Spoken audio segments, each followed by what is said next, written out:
ایران میں جو اندر حالات ہے، ماحول ہے، جو لوگوں کی ناراضگی ہے اپنے حکومت کے ساتھ اقتصادیات کو لے کے، وہ ان کے اندرونی معاملات ہیں اور اس میں کسی بھی باہری ملک کو مداخلت کرنے کی جوازیت ہی نہیں ہے۔ اچھا، جو لوگ اس بارے میں بات کرتے ہیں، امریکہ اور اسرائیل، ان کے پاس وہ مورل اتھارٹی ہی نہیں ہے کہ وہ اس معاملے پہ بات کرے۔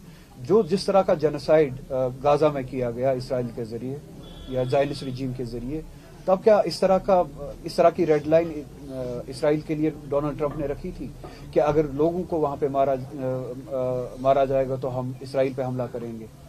تو یہ ڈوئل سٹینڈرڈز ان کی امپیریلسٹک پالیسیز کو خود بے نقاب کرتی ہے۔ جو امپیریلسٹک پروجیکٹ لے کے دنیا کو امپیریلسٹک پروجیکٹ کے حساب سے دیکھتے ہیں، اس کو انہیں ایران کے بارے میں بات نہیں کرنی چاہیے۔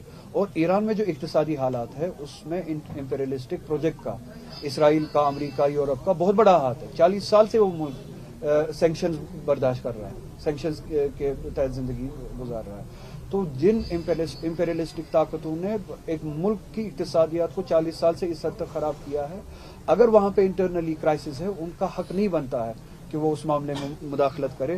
اور جو ڈیموکریسی کی بات کرتے ہیں، جو جمہوریت کی بات کرتے ہیں کسی ملک کے لیے، ان کے لیے بہتر ہوگا کہ وہ جمہوریت کے بارے میں بات نہ کرے، کیونکہ وہ اس کی ریپلیسمنٹ ایک شاہی نظام کو دیکھنا چاہتے ہیں، مونارکی کو دیکھنا چاہتے ہیں۔